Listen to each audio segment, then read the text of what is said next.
Well, let me introduce everyone. Hi Solomon, how are you doing? How are you doing? Good, I'm fine, I'm fine. It's been a very interesting week for me. I've been watching your lectures, watching your DVDs and everything else and stuff, so I've kind of brushed up on hip hop, but only by name. So I know KRS-One I appreciate it. I appreciate it. no problem. Okay, first of all, Solomon, on your website, you talk about you first and foremost coming to America in a way when you were 10 years old, and first of all falling in love with rap music, with hip hop, yeah. Right. And first of all, let's start with that. Let's start with this big distinguishing or bringing together hip hop and rap music. Well, the hip hop is a way of life. It's something you do, and rap is something you do, and hip hop is a way of life. It's a culture. It's a culture in of itself, and it's comprised of different elements such as b-boying, emceeing, knowledge of self and community. That's something that the corporate media love to not even obfuscate. They just suppress. They don't even mention that aspect of hip hop because they don't want anybody to embrace the whole knowledge of self and community aspect of hip hop. But so that's the difference. And rap is rhythm and poetry. It's an acronym, rhythm and poetry. So that's how I define. That's how folks like KRS-One and the hip hop is it's a culture in and of itself, and rap is merely one of the elements that you do within that culture, rhythm and poetry. Okay, can I then, like, because the time always seems to go fast, especially when we're on topics like this. Can we move on to then your first book and your inspiration behind that, and the wording, mining the positive motivated from hip hop. No, sorry, yeah, mining the positive motivated from hip hop. How I met knowledge and education through hip hop culture.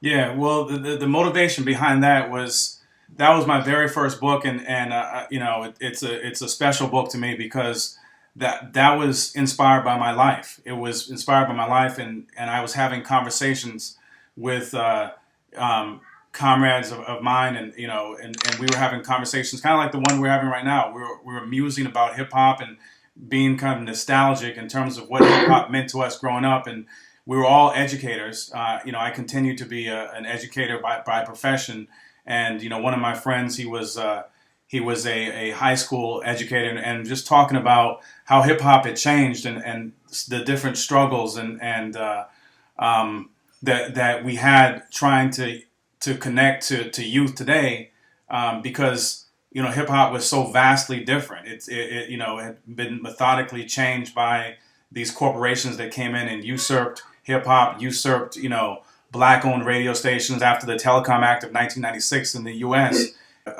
Or black ownership of radio stations decreased within 3 years by a whopping 70%. So that book has to do with me just saying, writing about how hip hop had impacted me, the positive motivators from hip hop that got me from being, somebody that was really disengaged within the U.S. educational system. And there's many flaws within the U.S. educational system. It doesn't speak to the outside the classroom, first, curriculum of or students of color. And so it was hip hop that told me, and it was a mother, my mom, telling me there's no reason why you can memorize all these different lyrics to these different albums, from It Takes a Nation of Millions to Hold Us Back by Public Enemy to Criminal Minded by Boogie Down Productions. I would memorize them in 2 and 3 days, but yet I would go in the classroom and I was very unmotivated in the classroom to follow that same process of memorization and comprehension of material. And so my mom tapped into that prowess, that energy, that vim that I put into hip hop, and said, listen, if you can just find a way to channel that same energy into the classroom that you do with hip hop, it will be a blueprint to success. And it was, and it was rather easy because I was I just wasn't good in the classroom, but I was well read. It was songs like the 1989 song "Knowledge Is King" by Kumo D, and I was just a young lad at that time, 12, 13 years of age when I heard that song, and that song, hearing that verse over and over again, "Knowledge is king," ignorance is bliss, suckers ain't into it. And so you're a little kid and you're like, man, I don't want to be no sucker. I want to be into knowledge. And those are the kind of songs that inspired us. We were no different than the kids of today. It's just the messages that we got from hip hop were vastly different. So today, the corporations have found a blueprint. They've created a cookie cutter and said, and which is basically a modern day minstrel show, and found a lot of different misguided black and brown rappers to carry out these messages, that have to do with directing senseless violence against other black and brown youth, and not even thinking about like the folks that you're directing this anger to have nothing to do with your poverty, the situation that you're in right now. And so they're not even thinking about the structural racism, institutional racism, and white supremacy that are by and large the reason why their families have been impoverished for generations and why they continue to be impoverished. And so it was trying to like connect to youth of today and try to connect them to music that we listen to, but also and I'll end on this, I'll say this, that I would say there are far more, so-called politically conscious rappers out today than were when I was growing up. They're just suppressed. It's called underground rap or underground hip hop. There was no term called underground hip hop when I was coming up. And so Harriet Tubman, the Underground Railroad, she wasn't literally underground. That term underground was a reference to the dominant hegemony, the white supremacy, the white hegemony that was controlling the U.S. at that time, that was lynching and brutalizing and enslaving, black African people and our Native American brothers and sisters at the time. And so, the Underground Railroad was, what she had to navigate, but it wasn't literally underground. And so we have today with all these different rappers, whether it's Low Key from the UK or whether it's Mos Def and Mr. Lif or Mortal Technique, it's called underground hip hop because this is the kind of hip hop that's suppressed by corporate media, radio stations here in the US, television stations, as well as, that conversation we were having yesterday. It appears that they're doing the same thing in the UK. Because you actually break it down into 3 eras. Yeah. You talk about the foundation of it, the beginning of it, and then you talk about the 90s. Okay. Conscious. So if you could just give, tell us about the differences between the eras there. Oh, sure. Yeah, the beginnings. Yeah, and some hip hop historians may have it a little bit different, but I break it down into essentially 3 different eras. The beginnings of hip hop, and we know that in in the 60s and early 70s, especially in the 60s, we see the advent of graffiti, hip hop graffiti, because the graffiti's been around. I would say we can consider what the ancient Commetans, the ancient Egyptians did with Meter Netra, and the Greeks renamed it hieroglyphics. That was a form of graffiti. But hip hop graffiti starts in Philadelphia with Cornbread and Cool Earl, and then moves up to New York City, and then we have the birth of hip hop in the South Bronx. And a wave of a lot of folks from the Caribbean. Matter of fact, the father of hip hop, DJ, Kool Herc, from Jamaica, brings over, the whole toasting element and aspect and incorporates that into hip hop. And so that is what I would call the beginnings. Hip hop. Young artists who young men and women, predominantly black and brown, who had been marginalized by a institutionally racist system that had been institutionally racist for generations. The United States of America is I would say it's a white settler state by and large. Its whole foundation, 1776. That was intended for white men, for rich white men, because 1776 Africans were still enslaved. And Africans were still enslaved for almost another 100 years. Native Americans routinely continued to get their land plundered, and so that was the beginnings. And I would say that the transition from the beginnings of hip hop, the early 70s, looking at 1973 when Kool Herc throws that party for his sister at 1520 Cedric Avenue in the South Bronx. Those beginnings go into about, I would say, the mid 80s to 85, 86, 87, and then we start to see that transition. Even though in 1982 we see a very prominent, conscious, I would say socially conscious song makes its way to the mainstream airwaves, and that was The Message by Grandmaster Flash and the Furious Five. With that message song comes out with Duke Booty and Melly Mel. But I would say, like, you would see many more artists really start to cut their teeth and to say, hey, I can use this medium. I can use this medium as a voice or as a vehicle to voice my political expression, whether that's my cultural edification. I'm proud to be black, and black I'm proud, or if it's my choice to voice my political expression to talk about why my community, everything from the school system to housing to vast inequalities with wealth income and pay income continue to languish our communities. I can use hip hop as a tool, and so that's about the mid 80s to, I would say, 1990, 94, 95, and definitely 96. 96 is the Telecommunications Act of 1996, which completely deregulated. It completely deregulated telecommunications, radio and television. So before, you would have you would have college radio stations, you would have some black and Latino owned radio stations, and they were, for the most part, really, they had a lot of autonomy. They had a lot of control. But then that deregulation, basically said, you corporations, before you had a cap, and you could own 20 AM stations, and you could own a maximum of 20 FM stations. So you could own 40 stations in all, total. That was the cap. That cap was completely eviscerated. And so you have folks like Clear Channel going from owning 40 radio stations to now they own over 1,200 radio stations. And wow. That completely phased out. So you can imagine if you're a community-based radio station like yourself, and all of a sudden now these corporations have now bought out buildings and infrastructure around you, and they've set up their towers.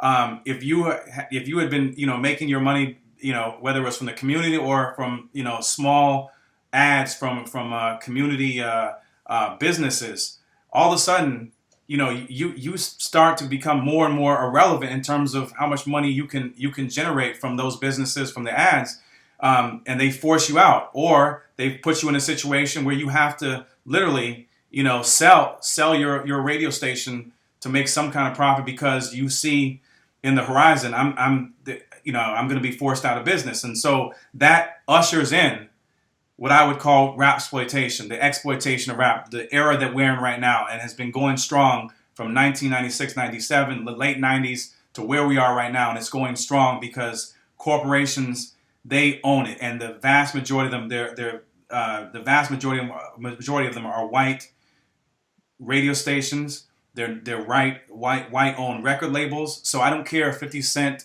has a record, so-called record label. It's not his record label, or Dr. Dre with Interscope. Who owns Interscope? Universal Music owns Interscope, and Jimmy Iovine, who doesn't own it, but he's kind of like the one of the henchmen, and they have lyric committees where they can say, listen, your lyrics, we consider them too controversial, or that we consider them too political. And so anytime you're talking about police brutality, they'll say that's too political. We're not going to have that on the record. But if you want to talk about calling, black women, brown women, bitches and hoes, we'll have that all day. That's not too political. The degradation of your community, and you actually degrading your community, oh, we want to make loads of money. That is not too controversial. Having songs about black men directing violence, senseless violence, and against other black men, that is definitely not too controversial. We will allow you to have, as much airspace as possible, and as untalented as many of these artists are, you can tell it's clearly it's a conspiracy. And only a fool would say that this is like something that's made up, because the proof is in the pudding. Most of these MCs, they're terrible. They're awful. And you see what they greenlight. They greenlight the most mentally, the most destructive, the most psychologically destructive, racist, misogynistic, not even just sexist, but misogynistic music possible, all the while suppressing even artists like Mos Def, who is well known as an actor and is even well known as an MC, and is incredibly talented, much more talented than most of these folks that you see that are rapping now. Lil Wayne's, the 2 Chainz, the Young Jeezy. I mean, they're nothing compared to Lil Wayne. I mean, to Mos Def. But his music is suppressed because we are right now smack dab in this quagmire called the very nefarious quagmire called Rapsploitation, which is the current era that I would say that we're in right now. Whenever the last exploitation that we're at this moment, is that something that just come about by accident, or was that something that was planned? They realised the economic potential of the rap music right from the very beginning, maybe from before 1996, and then decided to be divisive with it.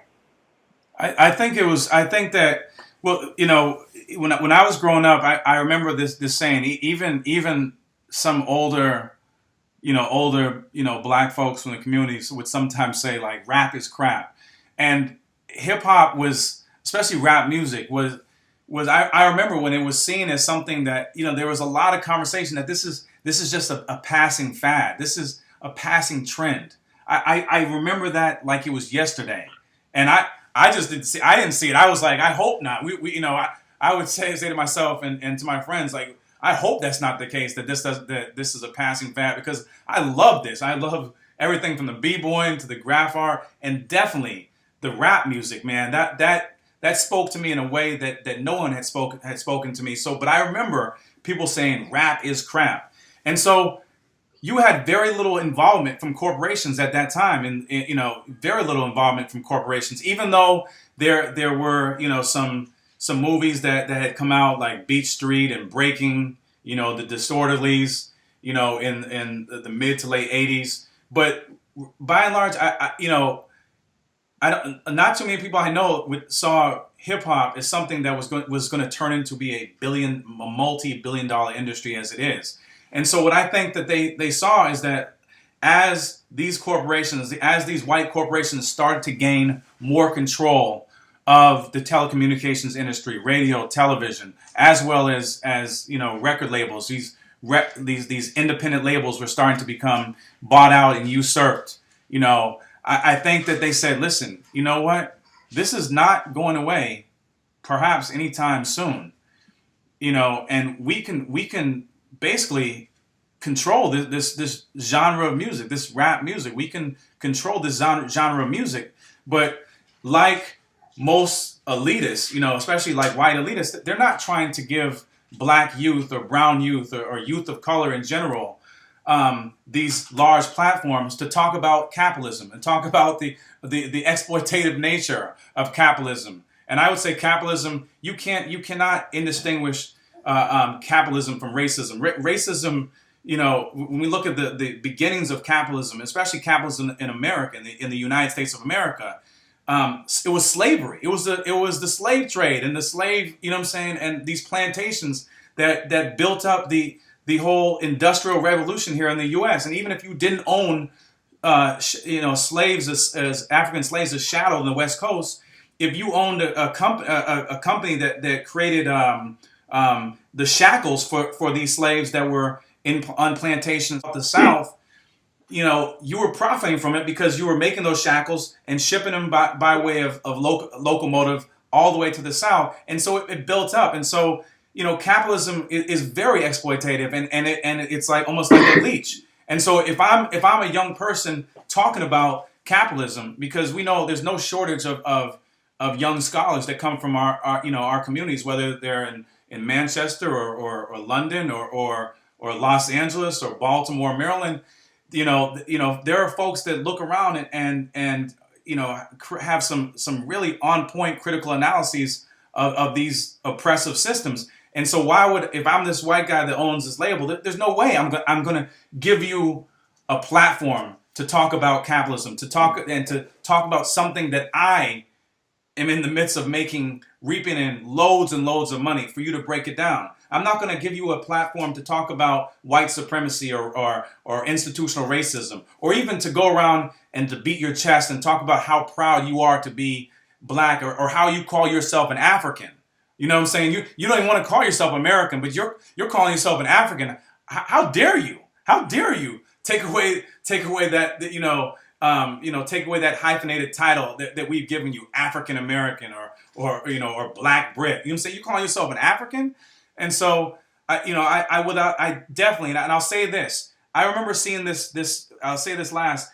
I remember seeing this interview with Kumo D, and he talked about how he had just come off a gold album, and the next thing you know, and that's you've sold 500,000 plus units if you're gold, and the next thing you know, he talks about the fact that his record label just decided not to finance him, not to finance him the same way they had been financing him, and then lo and behold, he sees that they're financing these gangster rap, artists and groups, and they're putting their money behind that. So they're putting their money behind the gangster rap, and as that starts to come to province, oh man, you can sound just like like NWA, the most negative songs of NWA, like stay away from F the Police, that song, with NWA, or Express Yourself. We want you to follow the mold of the most violent songs that NWA puts out, and so I think that's how things evolved, and especially when you look at the Kumo D incident and that case, and he's certainly not the only one. I know other artists who were brought in by major labels. I know them right now. These are cats that are around my age that are prominent underground artists, and they have told me in confidence, I was brought in by this label, but they said they were interested in me, but they wanted me to change my style. I got to sound a little more flashy. I want you to sound a little more like them or them, and fortunately for these brothers that I know, they said I'm not taking the dough, and they walked away. But as we know, unfortunately, there are probably quite a few that said I'll take the money and go with it, even if it means selling out the interests of my community, my family, even myself in the meantime. Keep that talk. I've got a taxi question for you. It says your guest said he came to America. Where did he come from? I said that, didn't I? You were in Trinidad, wasn't it? I still embrace my Trinidadian roots and still have family there and go back, I would say, about once or twice a year to Trinidad. But when I came to the U.S., I was here for about 8 years before I even went back to Trinidad. So I was thrust into it, and being in a U.S. school system, and especially in an area that they weren't used to hearing a West Indian accent, you get picked on day in, day out. And I would say, from my mom's recollection, she remembers that it was probably about 3 or 4 years of being in the U.S. that, I completely adopted, just subconsciously adopted, an American accent. But but when I go to Trinidad, I can still switch up and do when I go to Trinidad. It's just kind of like a light. It turns on. But when I'm here in the U.S., it's this is how I sound. I'm just asking, in terms of the genre of music, of soul and hip hop, because for me, they're both about telling stories. They're very politically motivated, especially the underground, big soul and underground rap music. And I'm asking, when did you or have you ever realised that there are similarities and how the genre is used by people to carry messages and talk about political issues or community issues, as well as encourage people to become activists? When did I realize that it was? Yeah, that's an excellent question. I'll tell you this. It's crazy because I can remember like it was yesterday when I was 13, 14, 15, 16. I remember, and I'm not making this up. What I'm about to say probably sound like a comedy. I remember, for instance, like you couldn't tell me, and it was the music. You couldn't tell me because I'm talking about I loved rap music, but there was one group that spoke so loudly to me, and that I was in love with their message, their persona, and that was Public Enemy. Public Enemy and Chuck D and Professor Grip, spoke to me. It was, I remember, sneaking out of my apartment building, and, going to the local college to go to a Public Enemy release party. They weren't there, but this is how it was. This is how big it was. Like the local college students, black college students were throwing a party for the release of Apocalypse 91, The Enemy Strikes Black. And I remember going and sneaking out, and going to, with a couple of my friends to this release. And I was just, a teenager. So I carried, like, the more I was exposed to this, and I wasn't consciously thinking, like, it was just, I was proud. I wore the African medallion. I went to the barbershop. I remember one time it was in high school, and I had my barber Mike. I asked him if he could make, because I used to rock the high top fade, and I asked him if he could do the map of Africa in the back of my head, and that is completely, all that is attributed to hip hop. That is all that. The medallion, all that, you exuded it, blackness, Africa. I learned about the ANC. I didn't know who the ANC was until I got my first African medallion, and it had a map of Africa, red, black, and green, and at the bottom it had ANC, and I was like, so I asked my mom, what's that? And so she told me, and so I started learning about the ANC. I learned about Steve Biko and the Black Consciousness Movement. I'm black and proud. Learned about the PAC and all this history that clearly was not even, on the radar in any school system whatsoever. And so it wasn't until, I would say, gosh, it wasn't until they took it away.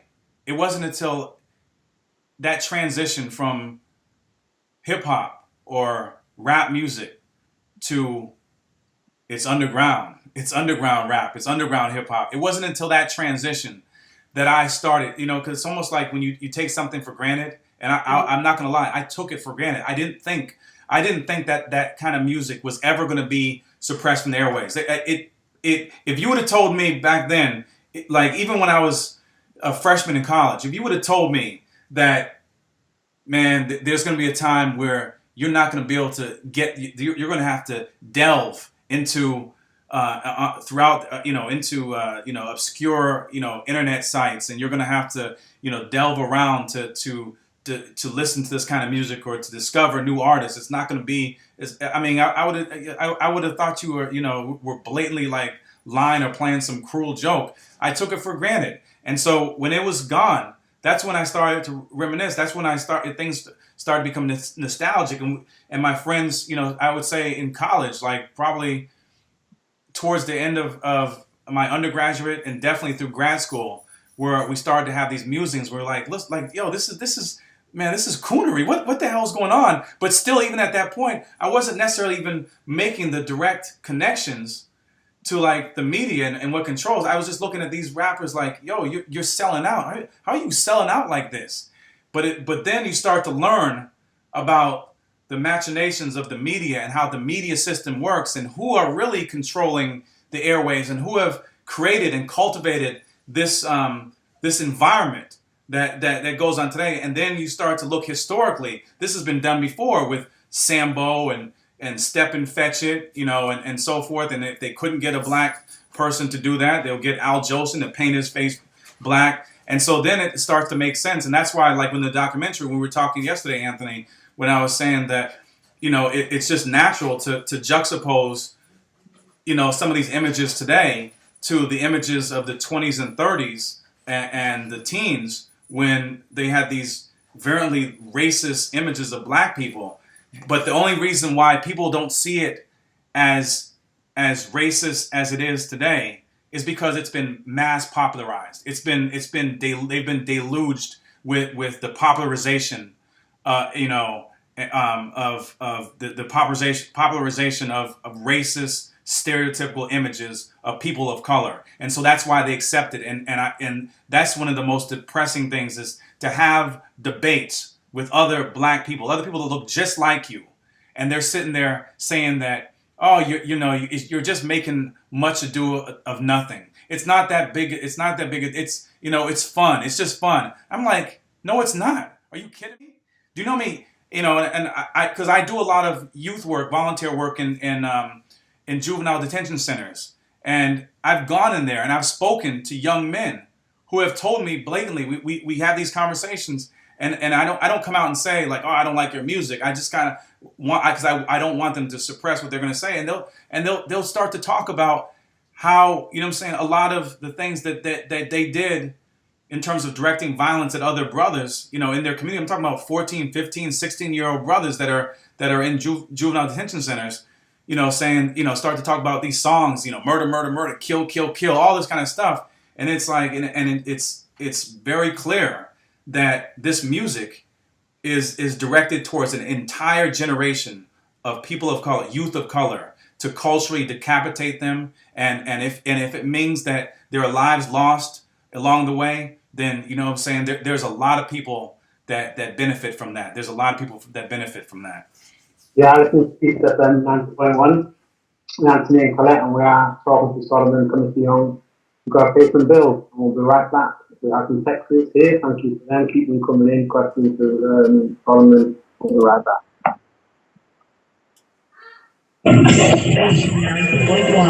I'm back, and you are in tune to the search engine Speak FM 90.1 with Anthony and Colette. At the moment, we're talking to Solomon Comissiong, and we are talking about hip hop history, ins and outs, what's happening with it today, yesterday, and the possibility of what's going to go down in the future, and what changes we'll make. Solomon, can you hear me okay? Yes, I can hear you. Yes. Oh, good. All right, well, we have to play that track for you, okay? I appreciate it. I appreciate it. Yeah. We've got some questions here, so let's get through some of these and get to what you were talking about before. It says, what's that? We've got one there from 796. Old school hip hop told the story on real stuff. Everyday struggles. These days they have no stories to tell apart from talking about money, diamonds, cars, not actually in touch with everyday life. Okay. Yeah. Here's another one. Maybe your quick opinion on this one. 948. There were two rappers like Biggie Smalls and Tupac. I haven't really got any today, sorry, Kevin. But what's your quick thoughts on the Tupac Biggie situation? Tupac and Biggie. Yeah, well, I'll start with Biggie. Great lyricist. But being where I'm at today, looking in retrospect, I mean, Biggie can't be someone that's can be labeled, a politically or socially conscious rapper. A lot of his lyrics, were not too much different than what you hear on the airwaves today. There's a lot of lore around Biggie because he was like really, really talented, like extremely talented from a young age, and in terms of his ability to freestyle and so forth. But I would say, yeah, there was a lot of destructive lyrics, throughout a lot of his music. I'm not gonna front or try to, perpetuate some kind of like myth that he was a politically conscious rapper, and I don't think too many people that look at him would say so. Tupac is another story. It's almost like a tale of two cities, a tale to where Tupac he would have songs that were very very socially conscious, politically conscious, and then he had songs that were sexist, misogynistic in nature, that were hyper violent, that had a lot to do with the various aspects of life in California within places like Watts and South Central and so forth. But Tupac, I really find to be, because he had some when he went to that especially like in interviews, when he went to that if you were asking him a question that of a political nature or had to do with like a social issue, and you caught him in his like real form. I mean, he really had some very like spot on critical analysis of different situations that we exist in right now. And I think a lot of that, I mean, how can you not be influenced? I mean, you have a mother who was a Black Panther, Matula Shakur, who was a political prisoner who is languishing in America's prison gulag right now. It was a huge influence in his life. So how could you not? You're surrounded by folks who are former Black Panthers. I mean, how can you not be impacted in some shape, form, or fashion? And I heard someone told me something, and I really can't verify it, but they said something that when he was locked up, when he signed that deal, like when he was in jail, he was writing a lot of politically conscious, a lot of politically progressive music, and that a lot of that stuff never made made the light of day, because when he signed that deal with Suge Knight, that came with a certain persona, a certain type of music that had to be put out there. And so when I heard that story, it wasn't hard for me to believe that someone who's locked up for that many years, who has that kind of influence, from former Black Panthers who are still visiting you and calling you and so forth. I'm sure, because a lot, as we know, look at Malcolm, and there's a lot of Black men go to prison and they're exposed with some brothers that are extremely politically radical and progressive, and exposed to certain things that ironically, they weren't necessarily exposed to on a day-to-day basis when they were so-called out in the broader society, and and they become more politically conscious about different things, and I suspect Tupac probably went through that same kind of evolution when he was incarcerated. It just didn't translate when he got out, what I'm saying, to a lot of that music. But he's a really interesting figure. Yeah, really interesting. But I think he kind of encapsulates the true word genius. So when you look at the meaning of that word, it talks about a spirit within that has a propensity to act for good or evil. And definitely shows that within his music. Next one is, would you consider Jay-Z a positive or conscious rapper? No. I answer that immediately. No, not at all. And Jay-Z is the epitome of a capitalist right now, of a exploitative capitalist that will do anything for a quick, but nah, not at all. I mean, when you look at some of the stuff that he's done recently, I mean, with his whole willingness to endorse and to roll around with Michael Bloomberg. We're talking about Michael Bloomberg, the former mayor of New York, that Jay-Z was very tight with. This is a man who oversaw the stop and frisk. He appointed Ray Kelly and spoke very highly of Ray Kelly, who is the police commissioner of New York and the architect of the stop frisk, and where year by year, there's 700,000, 800,000 people who had been randomly, and continue to be randomly stopped in New York City, stopped and frisked. And a lot of these stop and frisks lead to police brutality. But here's the thing, over 90% of the people that are stopped and frisked are black and brown men. All right? They are black and brown men, black and Latinos. They're stopped and frisked. And here's the second part of it, because you always may have some like wise ass who may be listening, hopefully not, will say, well, they were probably deservedly so. No.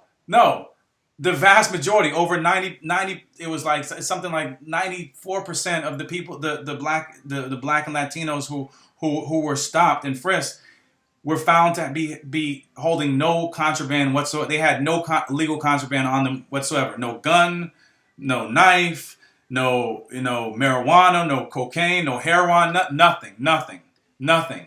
And so we're talking about a city that is pretty much 50% black and Latino, and you see it's clearly racially targeted. It's racially targeting black and brown people. And this and Jay-Z, is rolling around and giving this guy, endorsements, Michael Bloomberg, having brunch and dinner with him and photo shoots with him. Are you kidding me? I mean, can you imagine? No. And there's no way somebody can try to label him politically conscious, in any shape, form, or fashion. There's no way. So. But what do you get when you get some of these rappers who say, well, I'm just doing what I'm doing, I'm not a role model, I'm not telling anybody to do what I'm doing? Yeah, well, at the end of the day, like you said, like when you look at my documentary and you look at folks like Capital X and Jasiri X and Ruby Sela, who, the welfare poets who are being interviewed in my documentary, they could say the same thing. You know what? I'm not a role model, but at the end of the day, whether you like it or not, you are a role model. If you're giving this space and opportunity and this platform, you without a doubt are a role model. There are people that are looking at you. So you make the decision.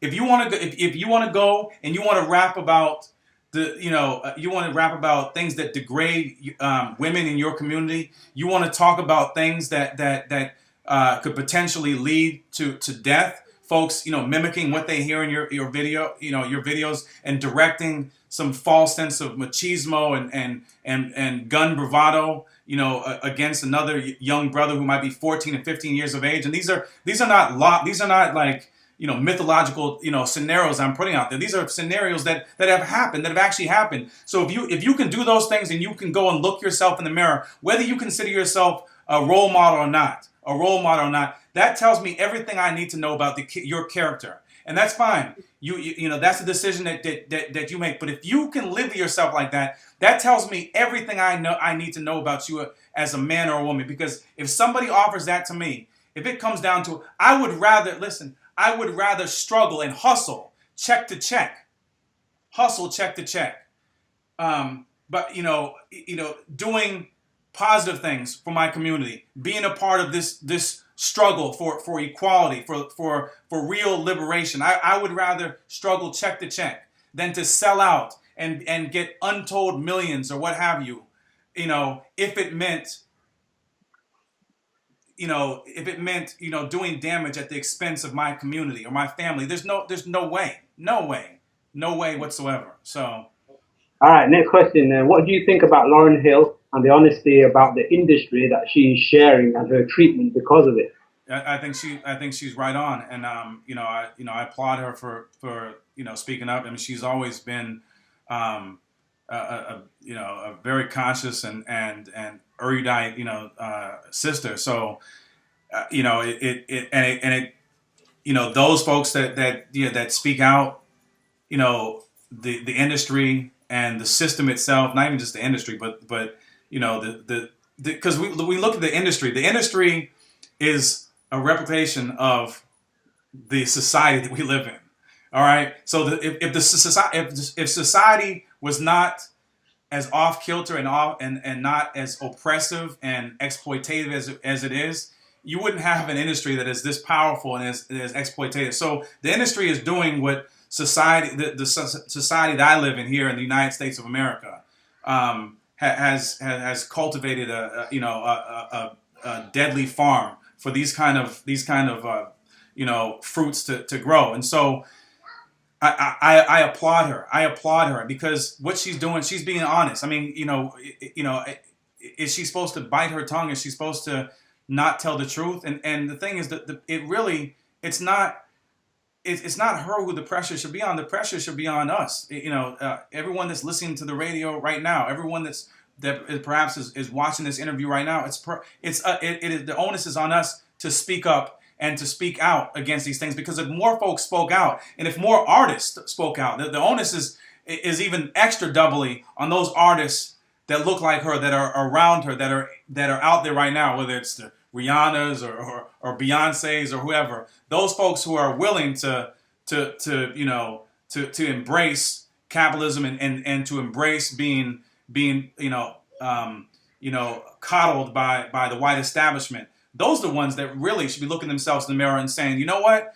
You know what I'm saying? If we spoke out, F these MFers, man, they can't do nothing. If more of them spoke out, what are they going to do? What are they going to do? If more folks spoke out and created a culture within black music and black musicians and said, you know what? If you don't like it, then bump you, fine. Void my contract. And what we're going to do is we're going to come together and we're going to pool our money, pool our resources, create our own distribution, create our own record labels, truly independent record labels, not with some white corporation that's way at the tippy top like Vivendi or something like that. No, so. Do you think that would ever be a reality? Do you think that would actually ever happen, that those people that are very popular at the moment would actually turn around one day and say, you know what, I don't want this anymore. I feel like, I've sold out the community, I've sold out black people, I've done too much damage, and what I'm going to do is I'm going to do ABC now. Can you actually see that happening? We know what needs to happen. Yeah, well, the visionary me, says, yeah, I can see that. I have to, because if I don't see the potential of that, then I don't make this documentary. I don't write the book. You know what I'm saying? I didn't write, this book to, obviously to be on. If I wanted to sell out, I mean, I could write a very mainstream book about hip hop, a very mainstream up the center road, book about hip hop, and it would probably give me a lot more exposure than I've gotten right now for this book.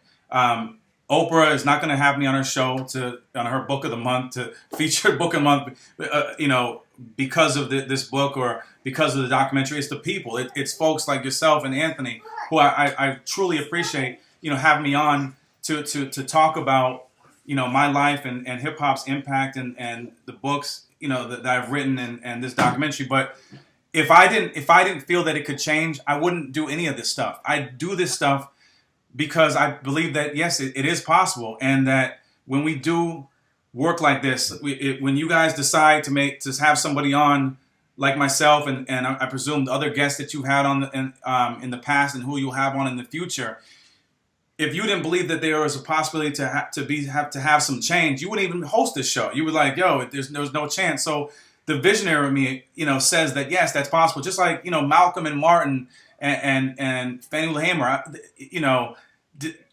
Steve Biko. I mean, did they see? Did they see the end of apartheid? Did they see the end of Jim Crow? They had to have seen it. They had to have seen it. So even though they weren't physically around to see it, as Malcolm and Martin were assassinated, they weren't physically around to see it. But the visionaries they saw it. They saw it, and that's why their work, they pushed so hard for their work. So they saw it, but yes, they were struck down, but they laid the foundation for what came later. And so we have to see this potentially happening. And the only way that it's going to happen, I appreciate the question, sister. The folks that are listening right now,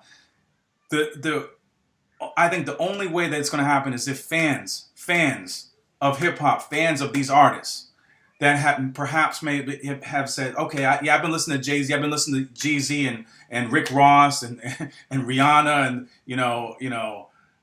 all these songs, but you know what? Folks around me are starting to make points that I can't evade anymore. And if fans start to speak out and demand and to call out to use social media to call out their favorite artists, their artists are going to hear it. And if they start to speak with their pocketbooks or their wallets and say, until you start to put out some stuff that actually benefits our community, that does not, and it's fine. You don't have to rap about something like that's, totally, politically conscious, but don't be rapping or singing about stuff that degrades, black women or influences, a young brother to act violently against another young brother that looks just like him.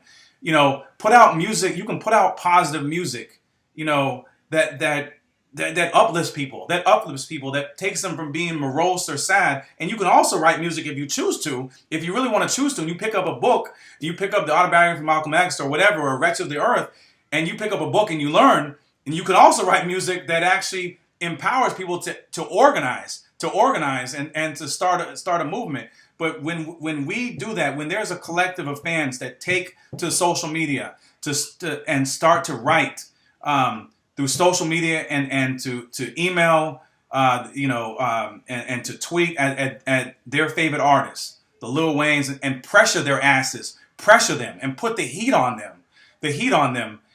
That's when I really believe that we would see a change. But if folks are still buying their units and still tweeting and saying, "Oh man, look at this new song by Rihanna where she's acting out a strip club. It's like a soft porn." I don't know But you've seen the video. It's the video, isn't it, when she's like pole dancing? Yeah, exactly. But if we're tweeting that out, and that video last time I saw it, one of my students showed it to me, and at the time it had something like, it literally had something like 70 or 80 million hits. On YouTube. As long as they can look, and their puppet masters can look and say, "Wow, look, see, people love this, man. They love it."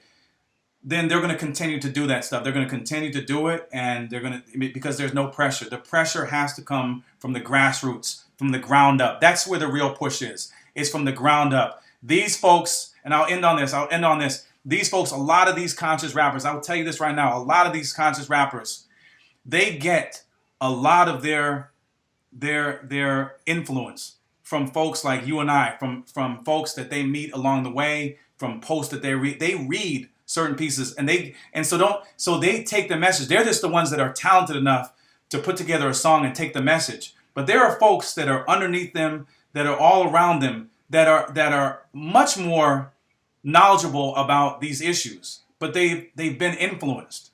And so it's got to come from the grassroots. I fully believe it. It has to come from the grassroots. Quick message. What's the name of your documentary? Hip hop, white supremacy, and capitalism, and semicolon, why corporations infiltrated rap music.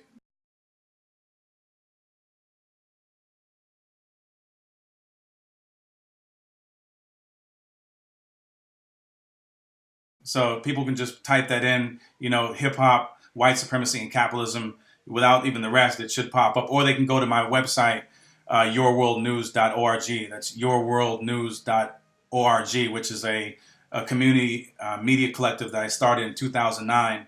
That's nonprofit. That's intent purposes to cover issues and stories and commentary that is being suppressed by the mainstream corporate outlets, media, political and otherwise. Yeah, from 071 it says, "I'm absolutely blown away by your guest and asking the question, how do you see the next 10 years of rap exploitation and the impact it will have on our community?" Ooh, that's a hell of a question. The next 10 years. Well, I would hope that, because I do think that there's a little bit of momentum right now, and you could say that there's momentum on the top as well with some of these artists. They're getting more and more coonish by the day. There's some artists that you look at them just visually, and the way they're allowing themselves to be portrayed, and they look like, just straight up court jesters, that are black. It's terrible. But there's a lot of, the more and more I speak to young people. I was doing a workshop about a month ago with some middle school students, and they came in, and I asked them, I asked them straight up, and I'll tell this. Thank you, to your guest who asked this question. And so I asked them, I said, how many of you guys, watch BET? Because I didn't come out and say, oh, I think BET is such and such, which is owned by Viacom and owned by a white guy from Brookline, Massachusetts, named Sumner Redstone. BET has long been white owned.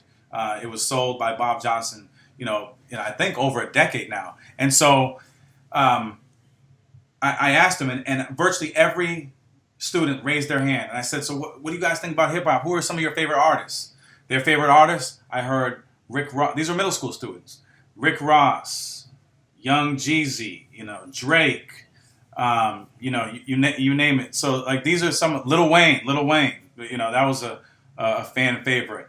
And so I start to talk to them about the history of hip hop. So before I even get into, so I asked them that from the beginning, and I give them this workshop that I do. Where I've been fortunate to travel around the country and do workshops for middle school, high school students, college students, and even working adults. And I was even in Norway in 2010 doing some of these talks.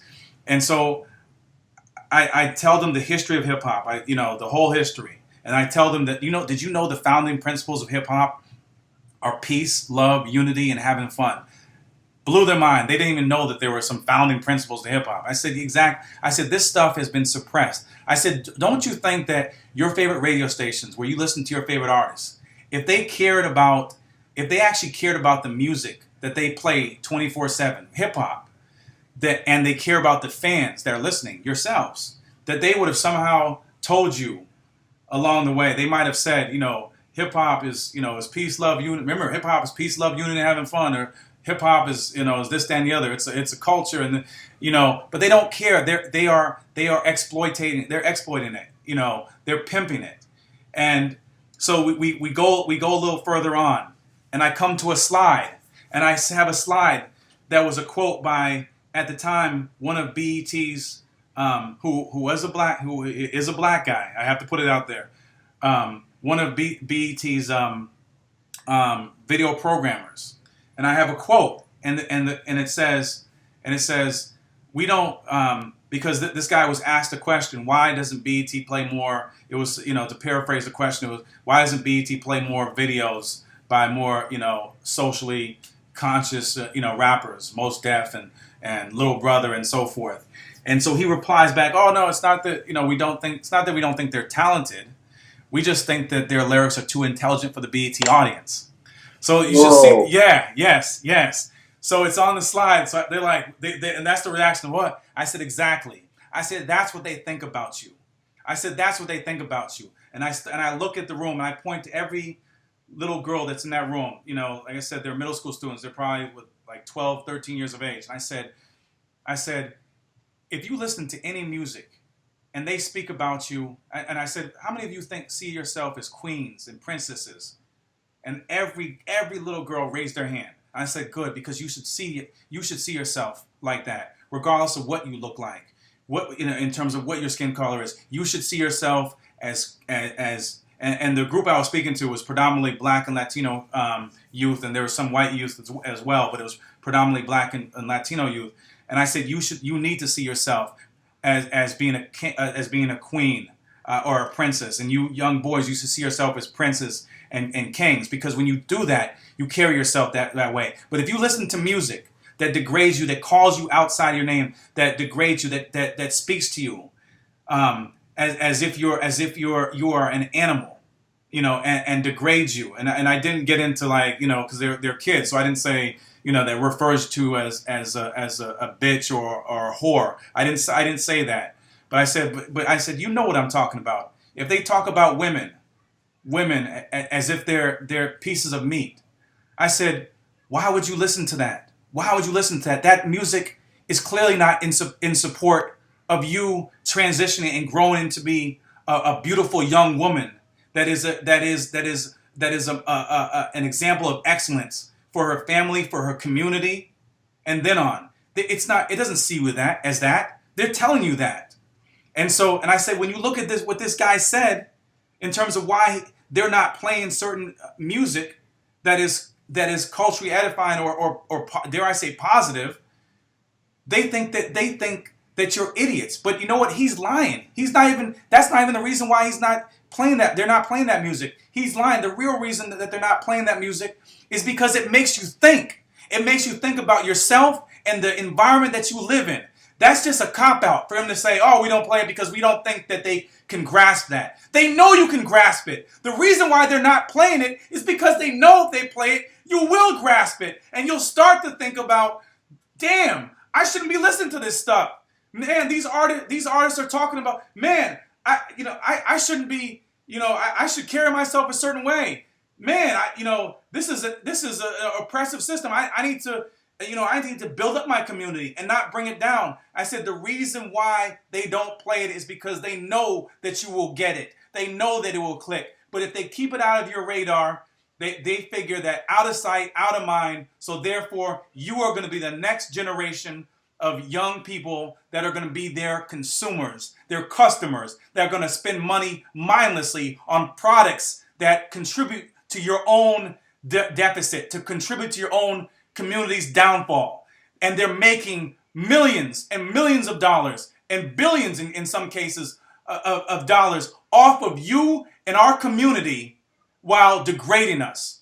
How does that make you feel? Man, I'm trying to tell you, one of the teachers called me later that afternoon and she said, brother, I got to thank you so much. She's like, the whole bus ride back, that's all they were talking about. They were talking about. I was like, man, I didn't know BET was like that. I can't listen. I don't feel like listening to, and to me, that was like, that made my week. That made my week because young people get it. They get Anthony. They get it more than you and I because folks that are our age, Anthony, you know what it's like. And you know what it's like, sister. When you talk to somebody your age, our age, that has all these years of ignorance caked on, it's a lot more difficult to break it down, to get to that core, to break down and to have them to see, the negative ways of their actions in terms of what they're supporting. But young people, they don't have those many years of ignorance caked on. And so they're a tabula rasa. They're almost a blank slate. They're open to new information. If it is exposed to them properly in a way that's palatable, it's much easier to break down to them. Like, hey, you're supported, and I'll end on this. One other thing that some of these folks hate when I expose to young people. I tell them it's almost like when I tell you, because I juxtapose that story with them. I pulled out a dollar bill and I said, listen, who's on this dollar bill? Everyone. George Washington. All right, George Washington. Did you know that? And I said, what do you guys think about slavery? Oh, bad. They've learned about it. Oh, that's bad. I said, so if I'm a cool guy, if I told you guys like me so far, if I told you I had somebody locked up as a slave, what would you think? Would you still think I was a cool? No. I said, this dude owned 317 African slaves, 317 black people. Yes, and he's on this dollar bill. So if you want to continue to be on this paper chase without realizing, and you want to, just consume information without thinking about it, this is the result. They even have us referring to slave owners as our founding fathers. Oh, our founding fathers wouldn't have liked this. Your founding father, these white dudes that you refer to your founding fathers, they would have us on their plantation working until we die. And so that's when they start to get it. Like, you've been given information based on the fact that they expect you not to critically analyze it, not to think critically and to ask questions. Who was this dude? Don't you hold somebody up unless you know who they are. Study who they are. You know what I'm saying? Study who they are. If I tell you about Malcolm, read the autobiography, study the man's life. Look at how he transitioned from being a two-bit criminal to being somebody who is immortalized for, probably throughout the rest of the time. They may have killed him, but Malcolm lives in me right now. The reason I wrote this book, in part and parcel is because of what I discovered about Malcolm X and so many others. Okay, what I quickly want to get to is your book, because again, a difference that is very much in America that is here. We do struggle to get a lot of books that are representative of black youth, positive role model books. It's difficult, to find a black bookshop. So we have to then get on the internet and get them from you over there, like most other things as well. But you did a book, How Jamal Discovered Hip Hop Culture. Yeah. Tell us a bit about that book. Yeah, I wrote it. I wanted to write a children's book, and I said I'm just going to do it. I wanted to write had never written a children's book before. Never had any experience, but I wanted to.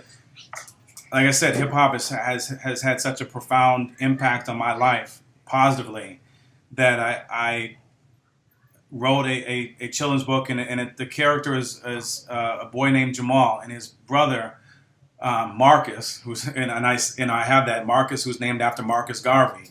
He comes home from his first year of college, and he sits down and he's talking to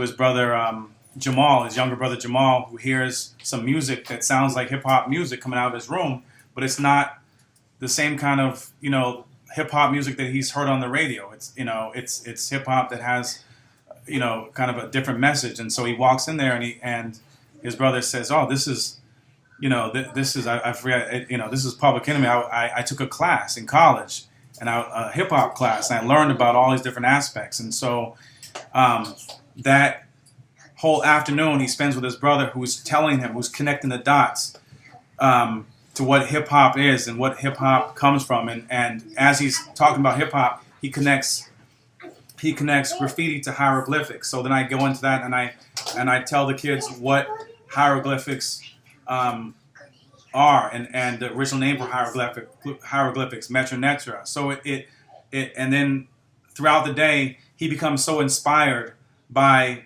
hip hop and the griot, and looking at how the connection between the MC and the griot and learning about that aspect of African history. And then he decides to get together with his friends and to share to his friends what the real meaning of hip hop: peace, love, unity, having fun. Looking at the different elements, and they start an after school program that he starts with the help of one of his teachers. That's geared around picking up the trash in the community and doing what they can. And they're little kids. Jamal is a middle school age kid. But I'm really, really proud of that book, and I would say it's if there's any parent out there that wants to get a book that encourages their young man or young woman to their boy or girl to read and to learn about the history, because it teaches you Black history. You learn about Malcolm, you learn about Marcus Garvey, you learn about Ida B. Wells, you learn about Queen Nzinga, all that stuff.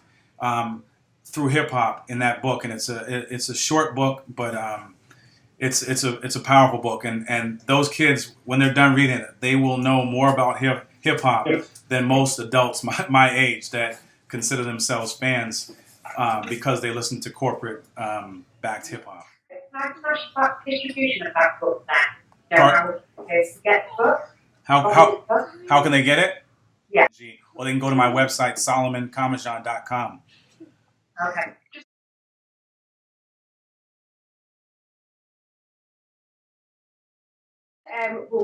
We've run out of time actually, but I just wanted to ask you one question, because you are a world citizen. You do see yourself as a world citizen, and you're also in the media as well.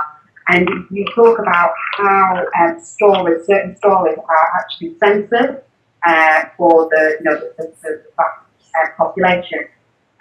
Which story would you actually like to see being more shown within the media? Which is a story in the world that you think needs more exposure? Good question.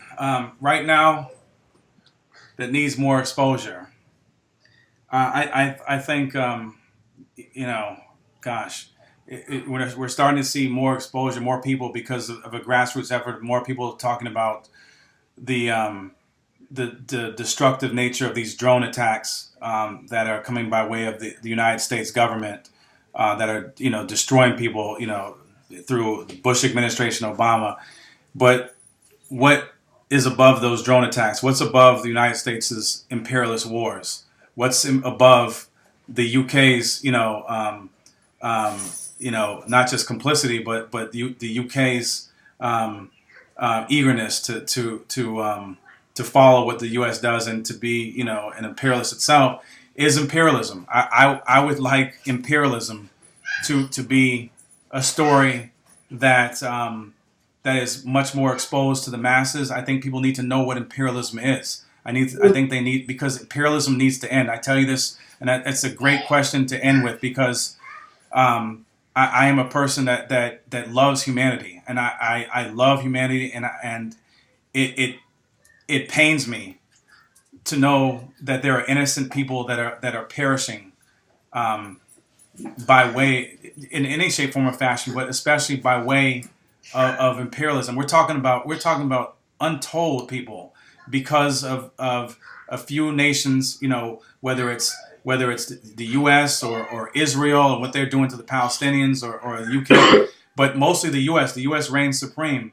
People need to know what imperialism is, and I think if it's spelled out to people what imperialism is and how it is destroying lives of people just like you and me and Anthony, who have families who may be in Kabul or Karachi, you know what I'm saying, or any of those places in Central Asia, whether it's Afghanistan or Pakistan or Somalia or Yemen, where they're just minding their own business, and a drone attack or an airstrike or a night raid rains, terror. It is terrorism, rains on them and eviscerates them or their families or their community.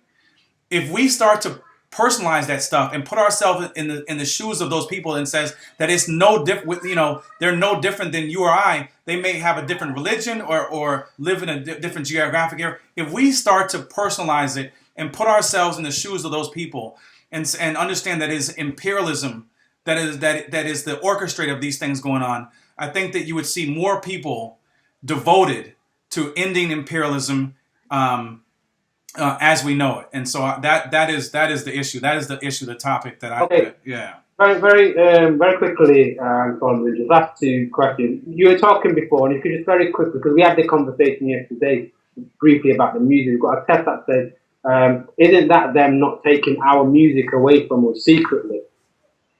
It's what you were saying before about the industry and the changes that they're making, putting different people at the front. Isn't that them just taking away the music and putting people in the front? Mm-hmm. Yeah? So what the question is? The question was in relation to what you were talking about before, and it says like, isn't that them not taking our music away from us secretly? Yeah. Oh, you mean the music industry actually taking music away and changing it? Is that them taking our music away? Yeah. Yeah. I mean, this has gone on. I mean, yeah. But it's the funny thing is they use the same blueprint. The blueprint was done with rock and roll. Rock and roll was created by the likes of Chuck Berry, and it was called R&B. It was taken away and taken away by Alan Freed and the likes of Pat Boone, and they didn't like that black name, and so they took it and they started to cover songs by black artists, and they said, oh, we're not going to call it rhythm and blues anymore because that's too black of a name. We're going to call it rock and roll. And so now folks have no idea that rock and roll is an African, is a black creation in terms of that musical genre. You see what they've done to blues and jazz. How many black blues artists and jazz artists died penniless, only to have their songs, taken and covered by the likes of Elvis Presley, and these folks died penniless, and none of the proceeds to these songs that have been covered or what have you have gone to their children. The vast majority of them. There are a few that were able to, that were savvy enough. But what's going on with hip hop right now is no different. It is a black created music, and it was significantly helped to be cultivated by our Latino brothers and sisters who helped, who helped cultivate it, and now it's a worldwide phenomena. But the people that control this music that is an African, that is a black creation, are folks that do not have our community's best interests at heart in any shape, form, or fashion, and they are raping the music right now. They are exploiting it left and right, and they don't look like us, and so yes, that's exactly. So you answer them. We're talking. We're gonna have to definitely do a part 2. Yeah, I would welcome that. One more text here, short as possible. Solomon, great show, guys. Love the topic. As I play most of that stuff, but I don't get caught in a subliminal hype, which making our young children want to buy or do all these things. These rappers are paid to promote by big consumers. What do you think about Miley Cyrus and the fact that there's no black girls in videos anymore, especially when white people used to call all that slack, but it's okay because there's a white girl doing it now? Well, I could care less about Miley Cyrus if she wants to go and flaunt herself. I'm concerned with black and brown women who are being exploited. And when I turn on videos, if you look at the birthday song by 2 Chainz and Kanye West, it's black women throughout that video. So if you look at the video, there are black women in these videos, but they're being prostituted throughout these videos. If folks can just go to YouTube and just YouTube the birthday song by 2 Chainz, you will see that video. It is nothing short of like soft porn or soft blue movie. And that's why I had in that documentary. If you remember, Anthony, the very next scene I have that scene from Goodbye Uncle Tom, where these enslaved African, black women were being lathered down by this white guy as they were being prepared to go on the auction block. And that is what's going on. That is what's going on now. But they found willing black men who are willing to go and do the dastardly deeds of their corporate plantation slave owners. And that's why I refer to these airwaves and the record labels. They are corporate plantations. And these folks are slaves, and their daddies, their slave masters are nothing, not unlike the Ku Klux Klan. The Ku Klux Klan is geared towards destroying black lives, and these corporate KKK members are hell bent on destroying black minds. And if you destroy a black mind, then yes, you are eventually going to destroy black bodies. And I wrote a piece on that. That can be found on yourworldnews.org. But so I don't really concern myself too much with Miley Cyrus. Of course, there's a double standard, there's a triple standard. Of course, there is, but I'm concerned with the negative images of of black women in these videos and what impact it has on young sisters that are 13, 14, 15, and sometimes even younger. That's who I'm concerned with. I'm concerned with those sisters. Okay. And Solomon, boy, time has flown. We could have gone on forever. Right. Yeah. So we got to do a part 2. Please, anytime. Back online halfway through the show. So next time we have to do this when we are back online, and we can get even more people listening. And definitely believe we will get some requests for you to be back on air. So thank you very much. Thank you from us. Thanks. Good night to me as well, Solomon. And like Anthony said, I hope to speak to you very soon. Thank you so much, and I thank all 3 of you, and it's a pleasure. And I just want to say that this has been the best radio interview that I've been involved with in terms of being interviewed for any of my work. This has been the best, and what you guys are doing right now with this, it's liberated space that you have. So the fact that you guys are actually a terrestrial radio station, folks are actually hearing you in their cars on their way in, is an amazing thing. And even if it wasn't, even if they weren't hearing in the cars, the fact that you have this kind of space and you're engaging your listeners to think about these critical issues is just amazing. My hats go off to the search engine. Thank you very much. It's been great having you. All right then, listeners. So that's where we're at. Solomon Comissiong and yourworldnews.com. .org. Sorry. And but if you just tap in Solomon Comissiong. It comes up with his website. Anyway. Can you find that name? It's Comissiong. Yeah. Is that correct? Yeah. Commissiong. Thank you. Okay, until next week, take care of yourself and stay tuned because you know what it is. Time for the raw truth.